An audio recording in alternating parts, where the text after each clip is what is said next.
ये कलाम अली ज़रियोन साहब का है।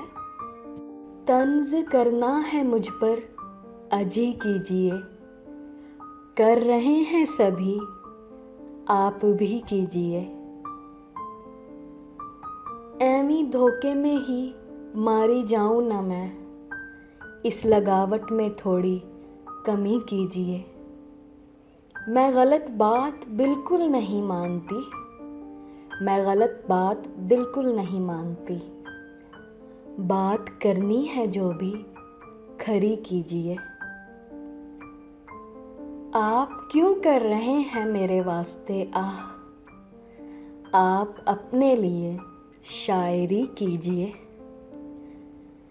आ गए आपके आस्ताने पे हम, अब बुरी कीजिए या भली कीजिए। मैं कहाँ रोकती हूँ सितम से भला, कीजिए कीजिए सो सितम कीजिए। जान भी दीजिए जान भी लीजिए, देख भी लीजिए बात भी कीजिए। अब कोई नक्श फरियाद करती नहीं, जैसे चाहें जिसे कागजी कीजिए। हशर के दिन पे क्यों टालते हैं मुझे, हशर के दिन पे क्यों टालते हैं मुझे। जो भी करना है मेरा अभी कीजिए।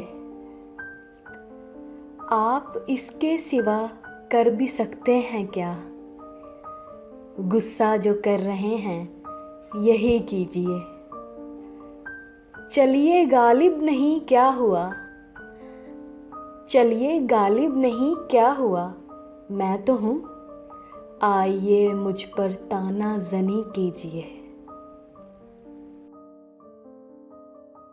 आज जो रोते हैं आप अपने हालात पर, और दरवेश से दुश्मनी कीजिए। क्या हसद भी कोई काम करने का है, दिलबरी कीजिए आशिकी कीजिए। मेरे हम असर तंग आके कहते हैं यूं, मेरे हम असर तंग आके कहते हैं यूं। कोई तदबीर इस लड़की की कीजिए। लीजिए छोड़ती हूँ मैं कारे सखन, मेरी जानिब से भी आप ही कीजिए।